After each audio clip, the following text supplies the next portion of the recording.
everyone, I am Rebecca from ChemKnits, and this is a follow-up video to a video where I dyed variegated yarn with one color all in one pan. And in that video I used a 1% stock solution of Dharma Acid Dye's Midnight Blue as the blue color for our yarn, and we're going to use this exact same color here today. Now, I have pre-soaked 300 grams of Knit Picks Swish DK yarn for a couple of hours. Swish DK is 100% superwash merino wool. And if you want to learn more about any of the tools and equipment I am using for this video, I have links and affiliate links down in the video description. Now, the first step we are going to do for our yarn dyeing today is to dye this yarn all over with a pastel color. And so to do that, I am going to take just 10 milliliters of our 1% stock solution, and we're going to add it to this dye pot of water. Now, this is not very much dye for dyeing 300 grams of yarn, but we're going to try to kettle dye this yarn all over. Now, Midnight Blue is a color that can strike a little bit quickly. Okay, I'm not wringing out the water, I'm just going to put the yarn straight in. But we're hoping that by having no acid in here, we can get a reasonable coverage of this color on our yarn, even without like using a lot of heat or anything like that. Now, in the last video with this color, I did some low immersion, full immersion dyeing, adding the color, starting cold with no acid, but then working that color through in sections. And I mentioned that another way to do something similar could be done with a kettle. And so that's what we're doing here today.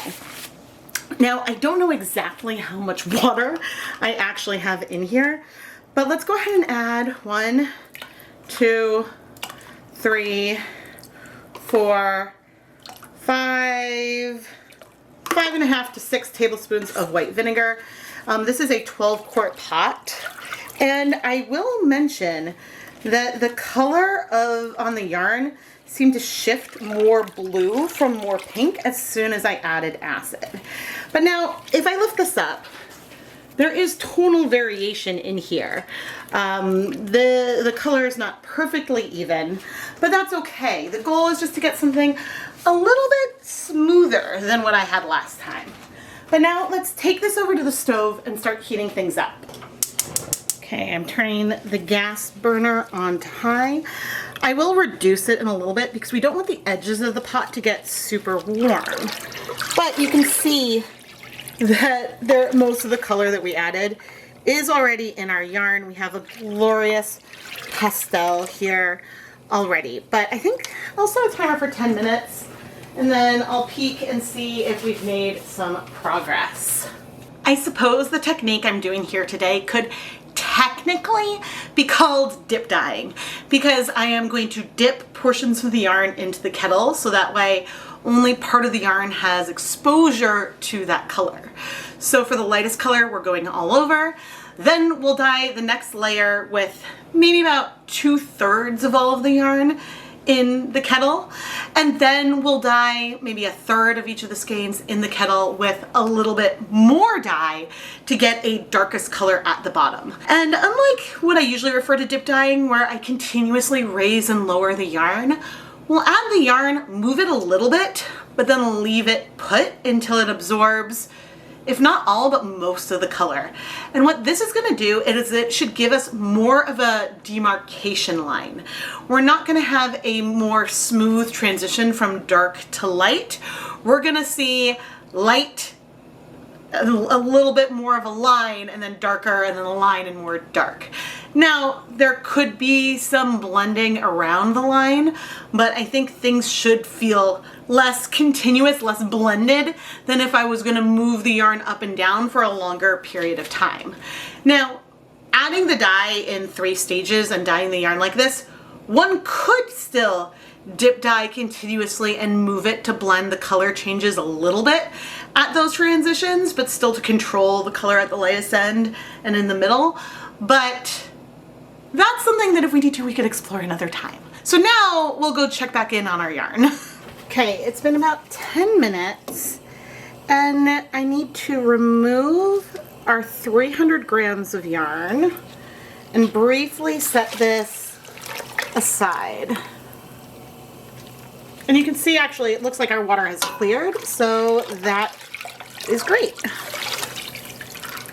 And we have very good coverage in a pale color. Now, before we add more dye, I think I want to rotate the zip tie a tiny bit. Okay, just so that way the skeins are a little bit ordered. And again, there is tonal variation in here. There's deeper and lighter patches. And that is fine. Okay, I just touched the edge of the pot. It is warm, but not super hot. I'm coming in now with 50 milliliters of our Midnight acid dye. I'm rinsing out the little cup. And I do want to stir this really, really well because we want to be able to get as even coverage as we can on the yarn. Now, it's possible when we add the yarn, we're going to get the deepest color at one end, but we'll be over dyeing the end again anyway, so it shouldn't be too much of a problem, I hope. Now, I want to add approximately 2/3 of the yarn to the dye. And we absolutely have way more than 5 times the amount of dye here because I'm not adding all of the yarn. We're adding it to a point and then leaving a portion of the yarn outside the pot. And I'm going to very carefully attempt to stir our yarn around down here so we can get reasonable coverage without a bunch of light patches. There might be some, but we now have more of a medium tone all over. And now I just have to wait, I guess. We're gonna wait until we see that most of this color has absorbed. Now, 50 milliliters of dye on, let's see, it's all approximate, on about 200 grams of yarn isn't very much. So in theory, we could almost use this exact same amount of dye when we dye our next section, but I think we'll keep upping the total amount of dye, even though we are layering it on top. But anyway, I'm gonna set a timer for 10 minutes and then we'll check and see where we are. Okay, 10 minutes in, that water is looking pretty darn clear. Let's take a peek. It is dripping some. Thankfully I have a pan over there. Now, there are some light patches, like right here. Can you see? It is lighter. It is not quite as light as the lightest patch. I think doing this with 300 grams of yarn, ooh, here's another light patch over there, may have been a mistake, but it's mostly worked out. Okay, here's what we're gonna do. I'm gonna get a little bit more dye. This is just 20 milliliters of dye. And we're gonna do some dip dyeing just to try to get a little bit more coverage on some of those areas where I felt like it was lacking. See, part of the issue is that when the yarn is all like this, it's all clumped and close together. So what I had probably needed to do was to lift and move things a little bit, at least in those sections, just to like help that yarn get a little bit more access to the color. But you can see I didn't even absorb all of it. And while there are still some light patches, they don't feel quite as light. They're slightly more blended. So I edited it the best I could. Things aren't gonna be perfect, but that is okay. All right, now I need to bring over more dye for our actual final step. Okay, this is probably 50 to 55 milliliters. And then another 50 to 55 milliliters because I kind of overfilled past the graduated mark. And I'm gonna rinse this out.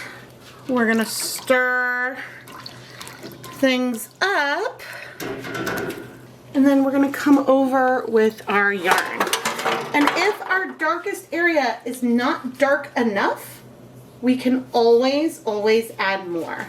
But I am trying to separate the yarn a little bit in the skeins before we come in and add it into the pot.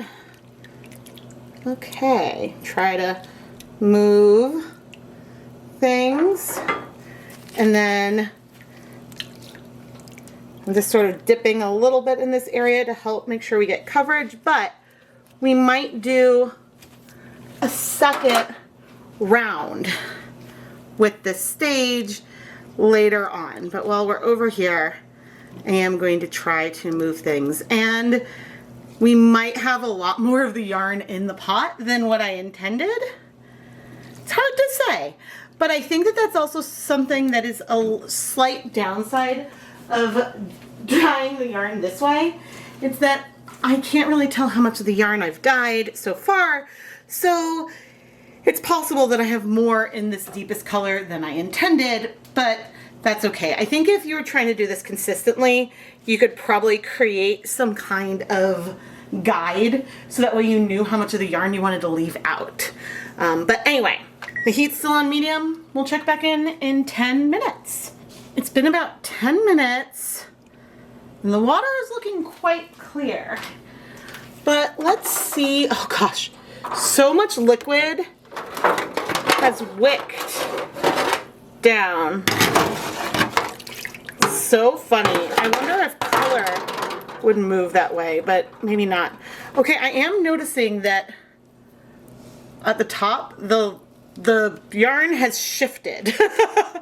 So the medium color portions are gonna be a little more varied. Okay, we don't have quite the firm demarcation line going from the lightest to the darkest, but it does exist. I think I'm gonna need to do this and like connect, like, and band the different colors because look at the slippage here on these two.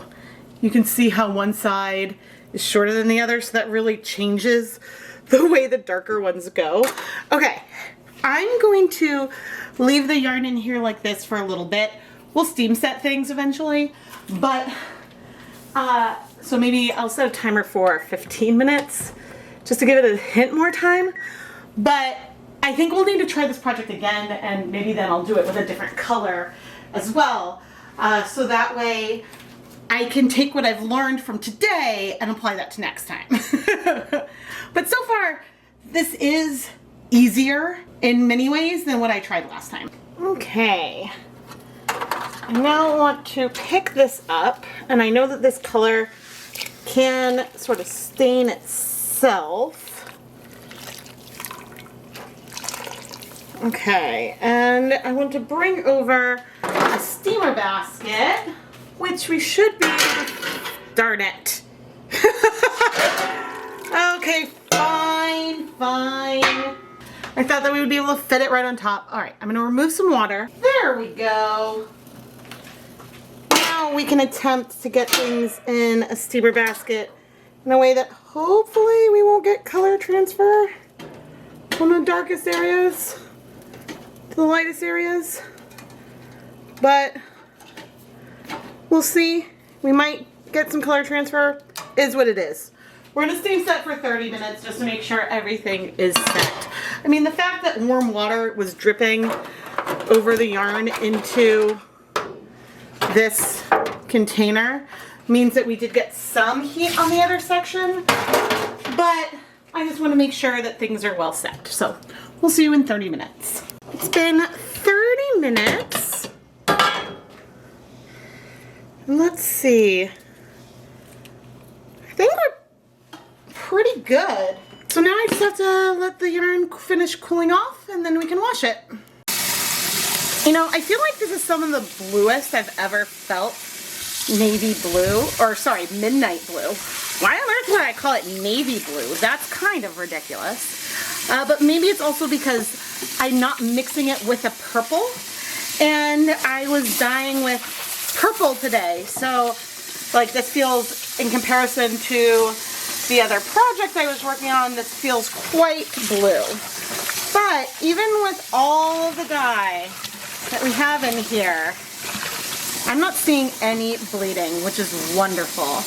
I do think that I can try this again. And again, I'll do a different color, but we might be onto something that is a little easier than what I tried the other day. But anyway, I'm gonna finish rinsing out the soap, then I'll put this through my spin dryer and hang it up to dry. Overall, the technique of dip dyeing worked super, super well. But let me bring you closer on one of the skeins so you can see where I ran into some trouble. And we'll take a closer look at this skein.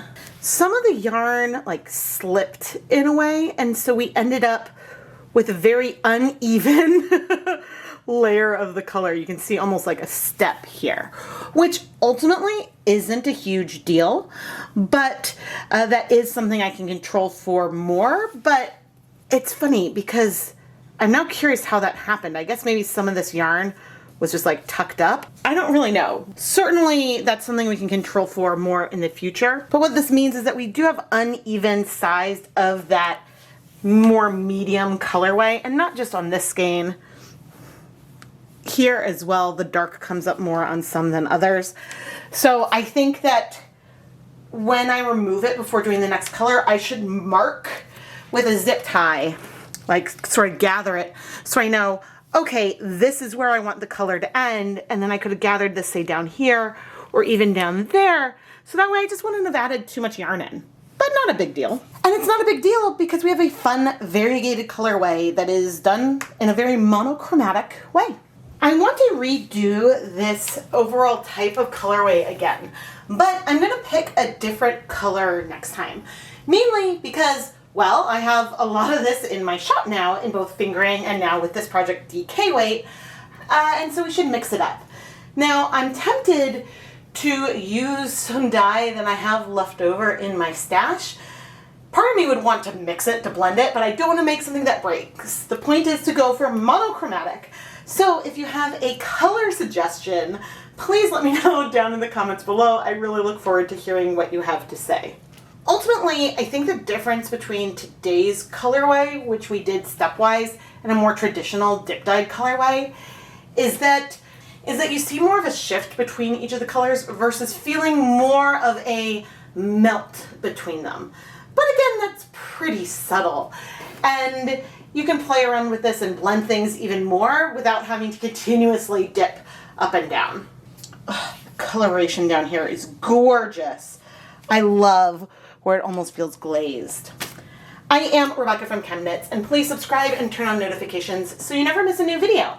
I post at least twice a week, and we have a lot of fun playing with color and yarn. And I like to sometimes do something very similar over and over again until I find a way that I feel like works for me, that would be easiest for me to reproduce. But I also like to try things that are new to me in general, because I think it's fun to just explore different ways to apply color to yarn. If you're a huge fan, you can join to become a channel member and get a fun badge next to your name and custom ChemKnits emotes that you can use in the chat. And you can also go to the ChemKnits Creations Etsy shop and bring home hand-dyed yarn that has been featured in my videos. Thank you so much for watching.